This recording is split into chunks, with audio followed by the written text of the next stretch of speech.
Greetings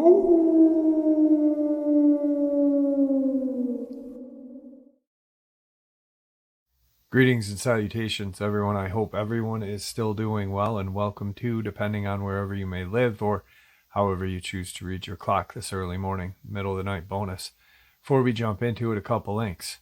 As many of you know, I rely on Patreon, PayPal, channel membership, and the merch to help the channel to continue to grow and go. Links to Patreon, PayPal, and channel membership is in the description below. Merch displayed directly under the video. Also, Dogman Frightening Encounters, Volume 1 through 3, the audiobook versions. They were written and researched by Tom Lyons, narrated and produced by me, Jeff Nadolny. Those audiobooks are available on Audible, Amazon, and iTunes, links to which are also in the description as well. And finally, last but definitely not least, if you'd really like to help support the channel to continue to grow and go, simply subscribe. It does not cost a cent. Click the like button, takes half a second. If you don't want to miss out on any of the informative uploads that I put out daily, click that bell icon, and folks, please leave a comment. Why? Well, because all of these things really do help the channel to continue to grow and go. And yes, folks, they definitely do matter. Now, everyone, I have taken far too much of your time. Let's jump in to this early morning or middle of the night bonus upload, shall we? Today's first part of the upload. A friend of mine at church told me about this one time he was driving down the road through the woods when it was pretty foggy out. He saw something out of the corner of his eye from the left and in front of his van. He swerved to miss it, and they kind of missed each other. All he could see was a huge, hairy back level with his windshield wipers. He was driving a van similar to a Chevy C20 with a very short, stubby hood. At the time, he assumed it was a bear, and now, looking back, he thinks it was possibly a Dogman or a Bigfoot, because we don't have any bear big enough here in Pennsylvania to have the bear's back be level with his hood. But he can't say for sure. Today's second part of the upload. My friend and I go fishing pretty often down at the river, which runs through our small town in Central Valley of California. This particular spot is relatively close to a few of the more expensive houses in town. It's near the edge of town, so on one side is an access road with homes, and on the other is miles and miles of orange orchards. From the dirt parking lot, the walk is just through an orchard and along a few river washes down to the shoreline where we like to fish in the summer. We had been fishing since about 5:40 p.m. at this spot today with nothing out of the ordinary happening, until my friend left for a few minutes. He retraced our path to retrieve some stuff he had left upstream that he didn't think we would need. It was late dusk, early night, by this time maybe 8:30, 9 o'clock. Flashlights were necessary to see more than 10 feet in front of you. He was gone for 10-15 minutes while I waded upstream in the shallow water with my light and net, trying to catch some crawfish to eat. As soon as he came back, he called out, "Where are you?" with noticeable concern in his voice. I called back from around a bit of a curve in the river that I was in the water. I figured he just didn't see me and was worried about me drowning or something. He then revealed to me that as he was packing the stuff up he had left, he was growled at by an animal. He shone his light in the direction of the noise to see this fox with orange eyes looking back at him. He noted that the body was very large, but slender and oddly shaped. That could have been because it was starved or rabid, which also may explain why, as he yelled and kicked dirt in the direction, it just slowly walked toward him unfazed. He was backing up toward where I was for a few yards while the fox thing followed him. For whatever reason, he was so unnerved by this behavior that he said he began screaming out for me and running away from this creature. So that is the part of the night that was a little weird, but I figured it was just a rabid fox or one defending its kits. In hindsight, it could only really have been rabid one since they don't have baby young enough to defend until spring. Regardless, I was not too worried about it because I've spent enough time in the woods and at the river to know animals will do weird shit that doesn't make sense to us. After he came back and explained what had happened, we just messed around trying to catch some crawdad and carp in the river with our flashlights, checked my minnow trap and whatnot. Pretty suddenly, I got an unexplainable feeling of unease. It wasn't intense enough for me to say anything, and I just chalked it up to being anxious, or an animal or someone else nearby. I didn't waste any time getting out of the water, though, and I started packing my stuff up on the beach. As I'm packing up, my friend kept looking up the dry river wash back from where he had come from. The second time he heard it, he was fumbling for his knife, and I heard it for the first time as well. It sounded like something at least as big as me snapping branches under his feet as it moved. It sounded like it was just on the other side of a small island separating where the river is running now and where it splits off and runs when it's full, about 30 yards away. This usually isn't a big deal, as we hear raccoon and possum all the time down there, and there's always the possibility of it being one of the many homeless people living around there. But for whatever reason, we were both feeling uneasy about what was going on, without really understanding why. Then our fear was justified by an absolute evil series of screams. The only accurate way I can describe it is evil. It was relatively high-pitched, but it was also guttural, like you could hear fluid in its throat. It was breathy and sounded dead and monotone, like my vocal cords were completely torn, and I tried to clear my throat while also screaming. It might sound like what this sounded like. A wheezy, throaty, mid to high-pitched yell/scream. It started with maybe 2 or 3 second-long screams, then progressed into longer screams and peaked at what seemed like 5 to 10 second long scream. Then trailed back off into shorter screams and stopped about 20 to 30 seconds after it started. I can't remember what my friend and I were doing while this happened. I don't remember if we looked at each other or not, but I was definitely frozen as my brain scrambled to fit what was happening into a slot of past experience. But this sounded like no animal I have ever heard. I know what owls sound like. I know what fox screams sound like. I know what nearly every animal in this area sounds like. This thing didn't even really sound like an animal. It sounded dead and evil. My heart sank deeper into my chest the longer it went on, and I could vividly hear the fluid in its throat, and the distinct wah as it opened its mouth and yelled. And that's what it felt like. It felt like it was staying just out of sight, yelling directly at us. My friend quickly packed his stuff up, and we had to walk toward where the sound comes from to get out of there. I wasn't feeling scared like my heart was pounding. Instead, I felt sinking feeling, almost like I had to puke. We swiftly walked back, scanning every tree and brush on either side of us, with our lights occasionally turning back to check behind us. It didn't feel real.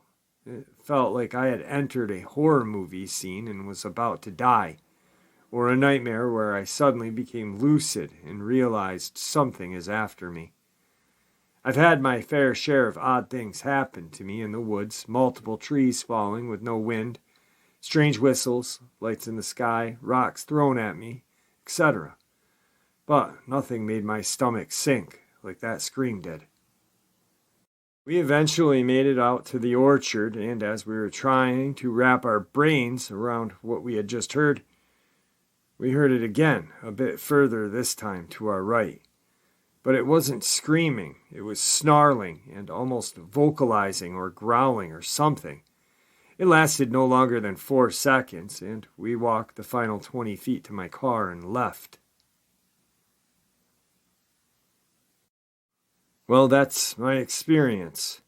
The fox thing was bizarre, but the yell and snarl was so blatant and evil in such a primal way that I cannot stop hearing it in my head.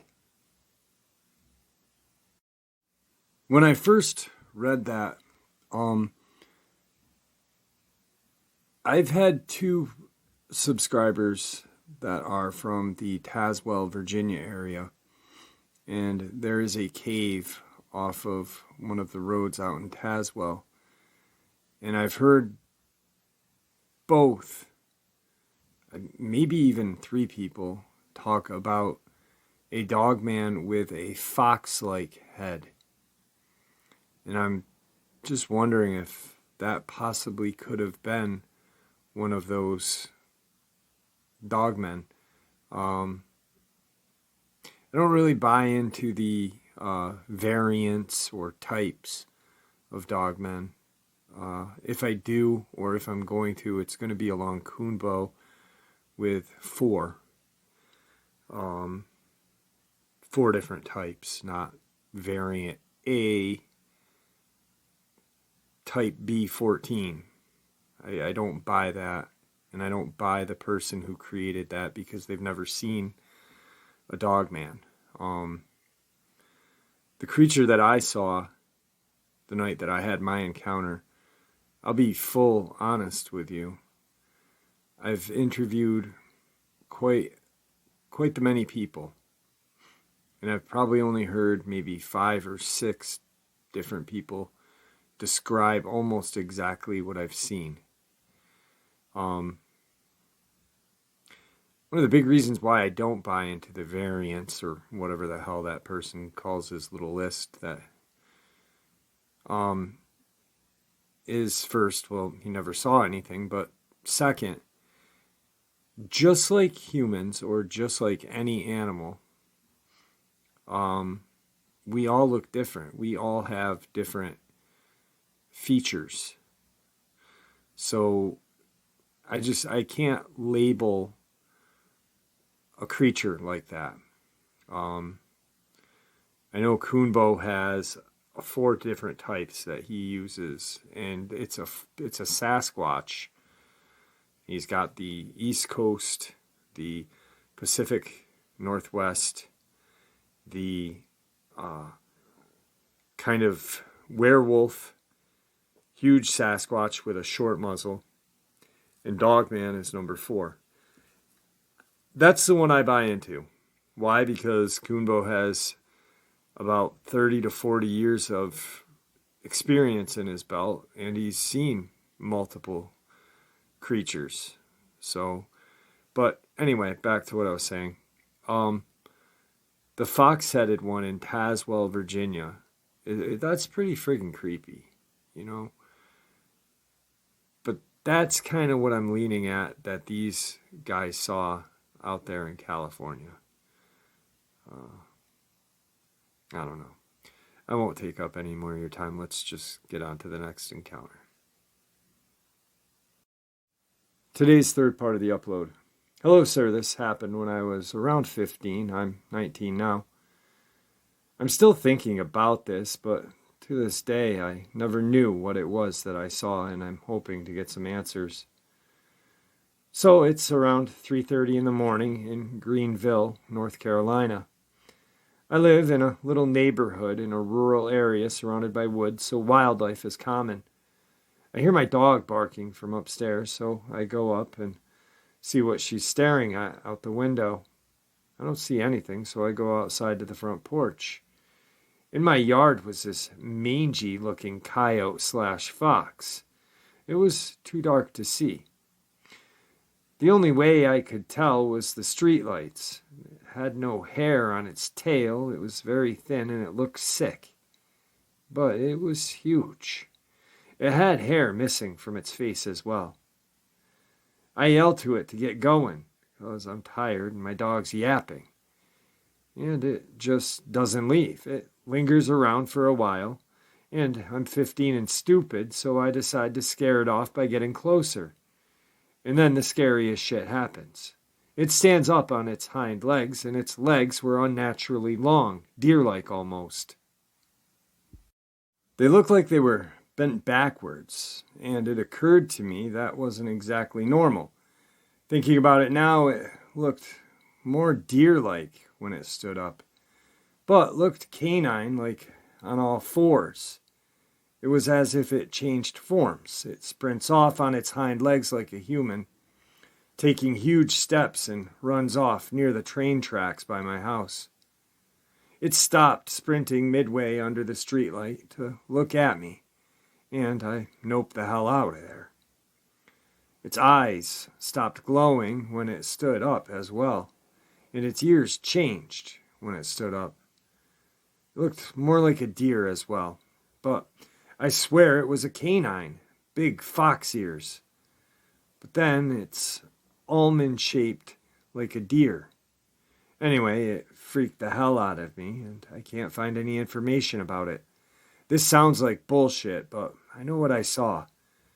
I can never forget that night. My dog didn't stop barking till 6 in the morning. Today's fourth part of the upload. Back in 2015, I made a self-funded trip to St. Louis, Missouri, to visit my cousin who lived with her husband for about 5 weeks. I'm from Australia, and this was my first trip overseas. Though I'm 18 and a female, I had plenty of common sense, so my parents trusted me to make the trip, which included a 16-hour flight across the Pacific and a 5-hour stopover in Dallas Airport alone. All of this I did with relative ease. The stay at my cousin's was great. We saw the St. Louis sights, and I practically enjoyed visiting the national parks. Being a nature-oriented person myself and very good with animals, this is important to my encounter, as I'm able to identify animals on site due to a childhood interest in reading books about animals around, so I know a lot of the anthropology or morphology of different animals. Anyway, one night my cousin decided to take me to the famous ice cream parlor, whose name I can't remember, but it's really well known and kind of set up like a kiosk. To get there, we had to drive 20 minutes. It was my cousin and her husband in front, with myself and their 2 younger children in back. As we drove, we passed through the area that was lit up by street lamps, but very deserted. To visualize this part of the road, it's split in 2 parts with a medium strip separating the 2 opposite flows of traffic. On our side of the road was residential homes, and on the other side was a large storm drain that was once a river. There's a large grassy and treed area on the river side that separates it from the road, which has multiple streetlights. It was rather windy night as well, as it was autumn at the time. Now, I've always enjoyed looking out the window at night while driving, and at this point I was looking out the window across from me, which meant I was looking across my 2 little cousins. We were traveling slowly, probably 80 kilometers or 50 miles an hour, so I got a good look at the trees in the median strip. As we neared the next light, I saw what I thought was a coyote, just standing underneath the streetlight. The night was so dark around the light, so it really illuminated this thing. I was excited. This was my first larger American animal. In Australia, we don't have wolves or coyote, only feral dog, fox, dingoes, which don't live near me. I don't point this out to anyone in the car because as we got closer, I realized it was too big to be a coyote. It was more the size of a wolf on steroids, I'd imagine, but its characteristics were of a coyote. Pointed face, longer tail. It didn't look like a dog. It had wild gray brindled coat and thick hackles that were raised along its back, though it showed no signs of distress. It just stood under the light with its head lowered. But the thing that kept me quiet was the fact that it was staring directly at me. Not at the car, not at anyone else in the car, but me. Our eyes were locked, and I realized that its eyes were yellow, like a bright lamp. Like yellow. It didn't frighten me, but it made me incredibly uncomfortable. Like I had sudden rush of adrenaline as soon as our eyes made contact. I felt like prey. We passed this beast/creature, and it continued to stare at me as we drove by. Looking over my shoulder confirmed that it was still looking at me. The strange thing was, aside from its head, this, quote, coyote hadn't moved. not a leg, not even its coat in the wind. As we got further down the road, I asked if anyone had seen it, to which the answer was no. I found it odd, as it was so noticeable under the streetlight. Anyway, we got our ice cream, me thinking about this coyote thing the whole time, and as we headed home along the same road, I looked for it, but couldn't see it. I paid no mind after I couldn't see it again, but a strange thing happened later that night. At around 4 a.m, I awoke, feeling terrible in my bed. I remained perfectly still with little breathing. I do this when I'm frightened. It was utterly silent, like not even normal night noises that you'd expect in a town. Then suddenly there's this huge bang. I heard a car alarm going off, and later ambulance lights. It turns out there was a car crash just outside of my cousin's house. We asked around and found out that the driver had swerved to avoid a large animal and hit the power pole. No one could identify the animal. I wonder if it was my coyote creature, and if so, did it follow me? I know about stories of skinwalkers and Dogman and Sasquatch and stuff, but I thought that was in southwestern United States, not Missouri. I've always been sensitive to supernatural things, and I got an unnatural vibe from that coyote creature, and that feeling of terror before the car crash was queer.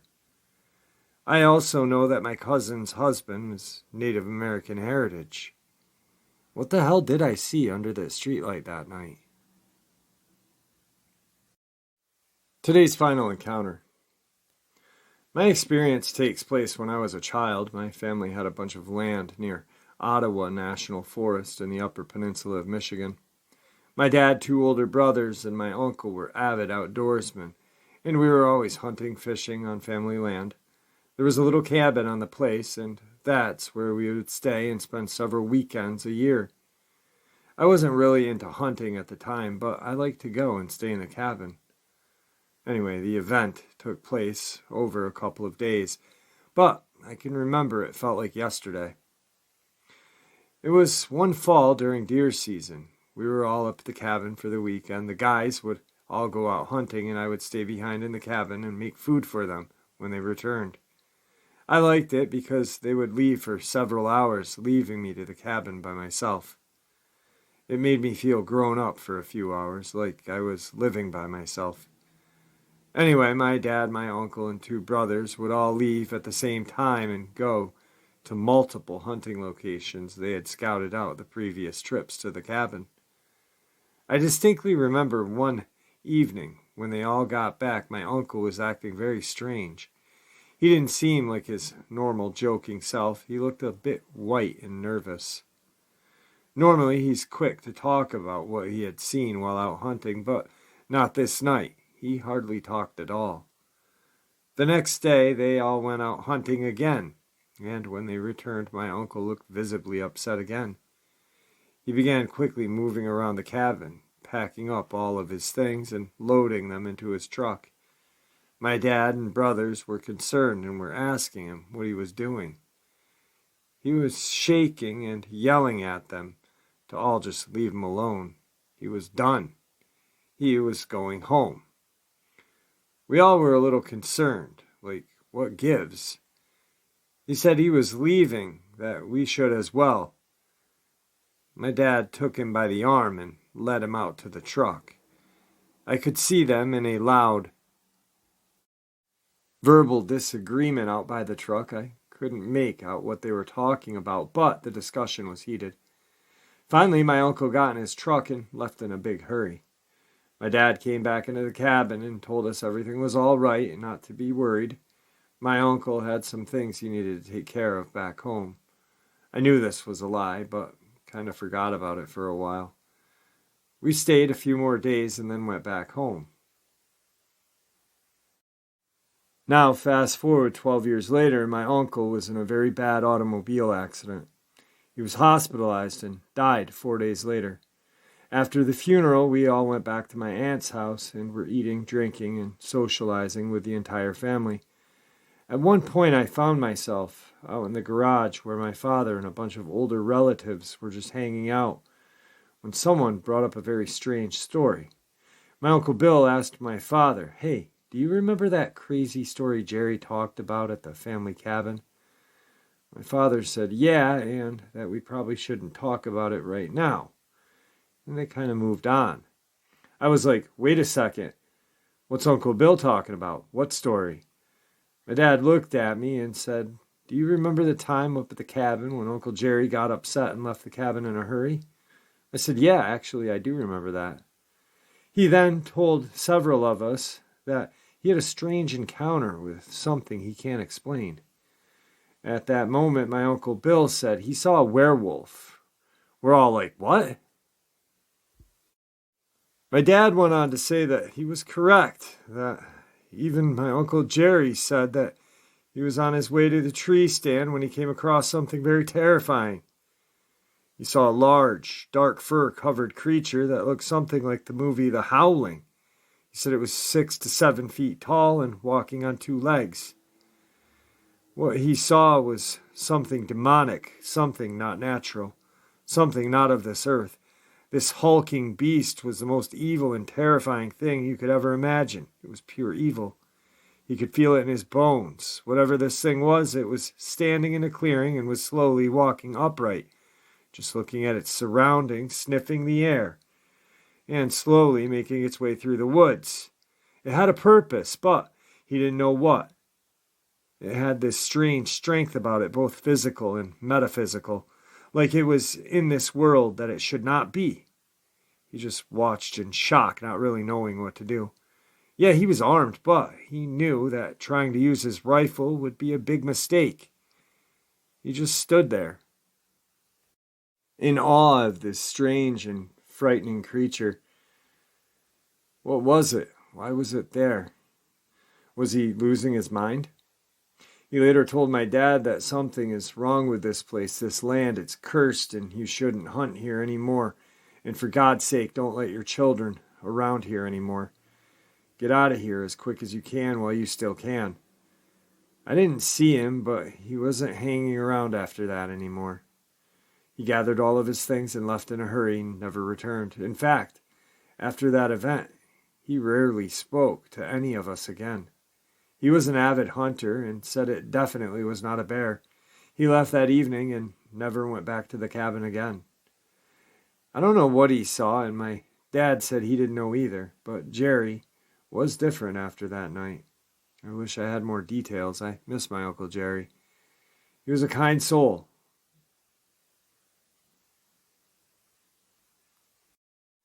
And I believe that my Uncle Jerry saw a Dogman that night. Here's a bonus encounter for all you fine folks that support this channel.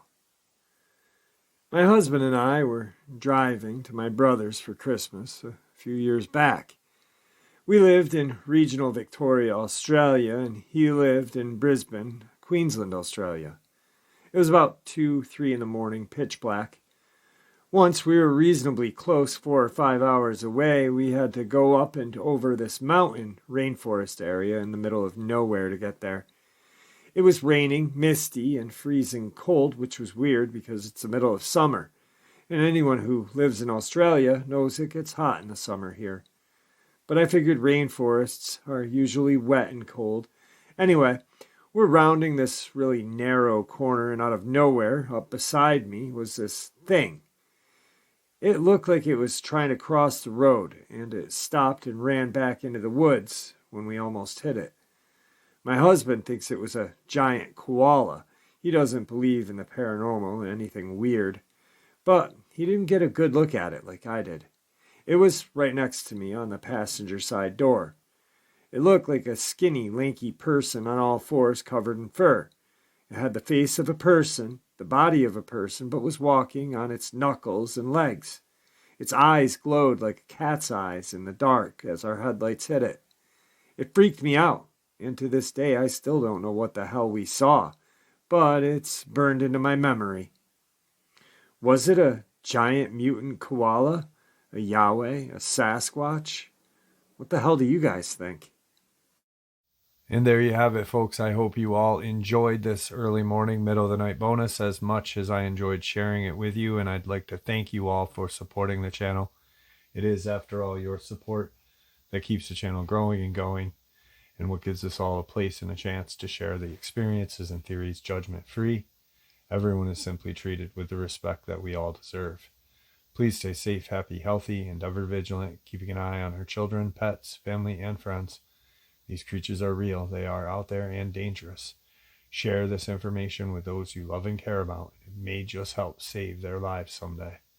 Until next time, never stop asking questions, never stop searching for the truth, and God bless you all.